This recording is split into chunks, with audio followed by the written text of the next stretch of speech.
Praise the lord. పవిత్రుడును నిర్దోషి నిష్కల్మషుడు పాపులలో చేరక ప్రత్యేకముగా ఉన్నవాడు అయిన యేసు క్రీస్తునకు మహిమయు ఘనతయు ప్రభావములు యుగయుగములు కలుగునుగాక. మీకు రక్షణ, స్వస్థత, మహిమ, పరలోకము కలుగునుగాక. ఈ దినపు యేసయ్య జీవపు మాట. రోమీయులకు రాసిన పత్రిక 5వ అధ్యాయం 8వ వాక్య భాగము. క్రీస్తు మన కొరకు చనిపోయెను. యేసయ్య కల్వరి ప్రేమకు ఆకర్షితులై కల్వరి శిలువ చెంతకు చేరి కల్వరి శిలువ నీడలో నిలిచి తన శిలువను మోయుచు యేసయ్యను వెంబడించుచున్న కల్వరి శిలువ యోధులారా, యేసయ్య మన కొరకు, మనందరి కొరకు, ప్రపంచములో ఉన్న ప్రతి మానవాళి కొరకు యేసు చనిపోయెను. ఆయన మానవాళి కొరకు మరణించుట ప్రపంచమునకు ప్రయోజనము. నిజమే ప్రియులారా, యేసయ్య మన కొరకు చనిపోకుండా ఉంటే ఈ రక్షణ సంతోషం మనకు లేదు. పాపమునకు ప్రాయశ్చిత్తము లేదు. మానవునికి పరిశుద్ధత లేదు. అతి పరిశుద్ధ స్థలములో ప్రవేశము లేదు అని చెప్పుటలో సందేహమేమీ లేదు.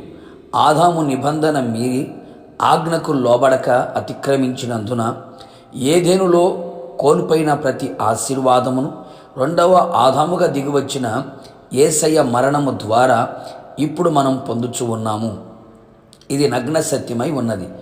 మంచివారి కొరకు ఎవడైనా ఒకవేళ తెగింపవచ్చును. కానీ మనము బలహీనులమై ఉండగా, భక్తిహీనులమై కనబడుచుండగా, పాపులమై నిలిచి ఉండగా, శత్రువులమై ఉండగా ఆయన యుక్త కాలమున మన కొరకు చనిపోయెను. ఆయన శిలువలో ధారపోసిన ఆ అమూల్యమైన రక్తము వలన ఇప్పుడు నీతిమంతులుగా తీర్చబడి మరింత ఉగ్రత నుండి రక్షింపబడుదుము. దేవునితో సమాధానపరచబడిన వారమై ఉన్నాము. శిలువ మనకు విలువని ఇచ్చింది. శిలువ లేనిదే మనకు సింహాసనం లేదు. యేసయ్య సింహాసనమును విడిచి శిలువకు దిగివచ్చి ఉన్నాడు. అంతేకాక మరణం యొక్క బలము గల వానిని, అనగా అపవాదిని, తన శిలువ మరణము ద్వారా నశింపచేయుటకును, జీవిత కాలమంతయు మరణ భయము చేత దాస్యమునకు లోబడిన వారిని విడిపించుటకు ఆయన కూడా రక్తమాంసంలో పాలివాడై మన కొరకు చనిపోయెను. యేసయ్య మరణము మన ఎడల ఆయనకున్న ప్రేమను చూపించుచున్నది. ఆయన మన మంచి కాపరి గనక గొర్రెలమైన మన కొరకు ప్రాణము పెట్టెను. నిత్య జీవమును ఇచ్చెను.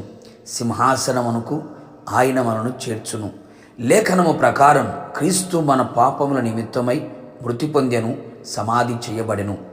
పాపము లేనివాడు, పాపము చేయనివాడు, పాపము ఎరుగనివాడు, పాపులలో చేరనివాడు, నిర్దోషి నిష్కల్మషుడు పవిత్రుడని యేసయ్య మన కొరకు చనిపోయి మన ఆత్మకు రక్షణ, ఆత్మకు, మనస్సుకు, శరీరానికి స్వస్థత, సమాధానము, ఆశీర్వాదము, మహిమయు, నిత్యజీవము, తండ్రితో సమాధానము, ఆయన శరీరములో అవయములుగా మారుటకు ధన్యత అనుగ్రహించి ఉన్నాడు. కావున ఇక మీదట జీవించు మనము మన కొరకు కాక మన కొరకు మృతి పొందిన యేసయ్య కొరకు జీవించుచు సిలువ వేయబడిన క్రీస్తును ప్రకటించుచు పరలోకమునకు సిద్ధపడెదము. ప్రార్థన. పాపుల రక్షకుడైన యేసునాథ, నీ పరిశుద్ధమైన పాదములకి స్తుతి స్తోత్రములు చెల్లించుచు ఉన్నాం. మీరు మా కొరకు మరణించుట ద్వారా, మీరు మా కొరకు చనిపోవుట ద్వారా మాకు ప్రయోజనమే. సింహాసనమును విడిచి సిలువకు దిగవచ్చి ఉన్నారు. పరలోకమును విడిచి మా కొరకు రిక్తునిగా ఈ లోకానికి దిగవచ్చి సర్వమానవాళి పాప పరిహారార్థమై కలువరి సిలువల రక్తాన్ని చిందించి ప్రాణము పెట్టి ఉన్నారు.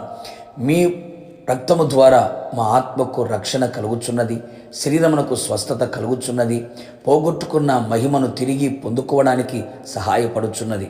మేమందరము కూడా మీ సిలువ చెంతకు చేరి సిలువ నీడను ఆశ్రయించి సిలువను మోయిచు నిత్య రాజ్యములో చేరు వరకు మీ కృపను మెండుగా దయచేయమని యేసు నామములో అడిగి పొందుకొని ఉన్నాము తండ్రి, ఆమెన్. నిశ్చయముగా మీకు, మీ కుటుంబ సభ్యులందరికీ క్రీస్తు రక్తములో ఉన్న రక్షణ, ఆశీర్వాదం, మహిమ, స్వస్థత, సమాధానం యుగయుగములు కలుగునుగాక. God bless you. మీ అందరికీ మంచి శుక్రవారపు శుభము కలుగునుగాక.